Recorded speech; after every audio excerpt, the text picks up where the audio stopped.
మనం చూసాం ఆంధ్రప్రదేశ్ ప్రభుత్వ పనితీరుని.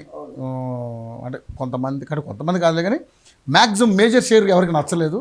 బట్ రిజల్ట్ ఎలా ఉండబోతుంది అనేది మనం 4వ తరగతి చూడబోతున్నాం. సో అభివృద్ధి అంటే ఏంటి అనే దాని మీద బాలయ్యబాబు గారు డైలాగ్ చెప్పారు. భవనాలు కూల్చడం అభివృద్ధి కాదు. ఆ డైలాగ్ సార్ చెప్తారు. చెప్పండి.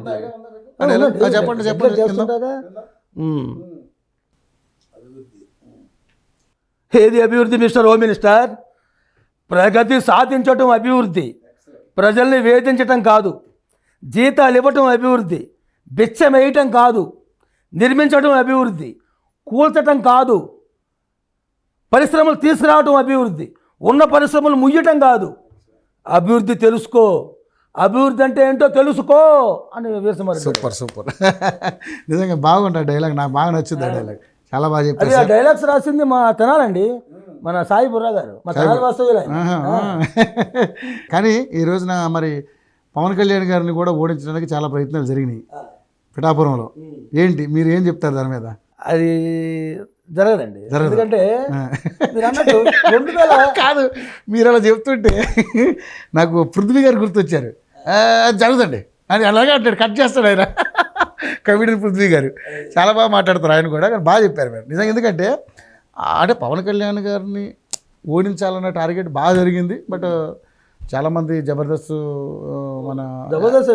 కుటుంబం కూడా వచ్చారు, ఈవెన్ ప్రజలు కూడా. నిజంగా గ్రేట్.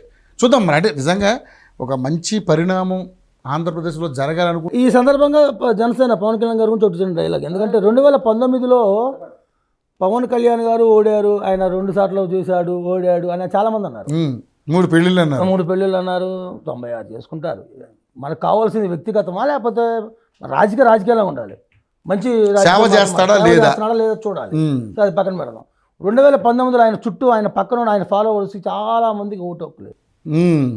ఇప్పుడు కొత్తగా 9,50,000 పైచులకు కొత్త ఓటర్లు వచ్చారు. ఆ వచ్చిన వాళ్ళలో 65% జన సైనికులు ఉన్నారు.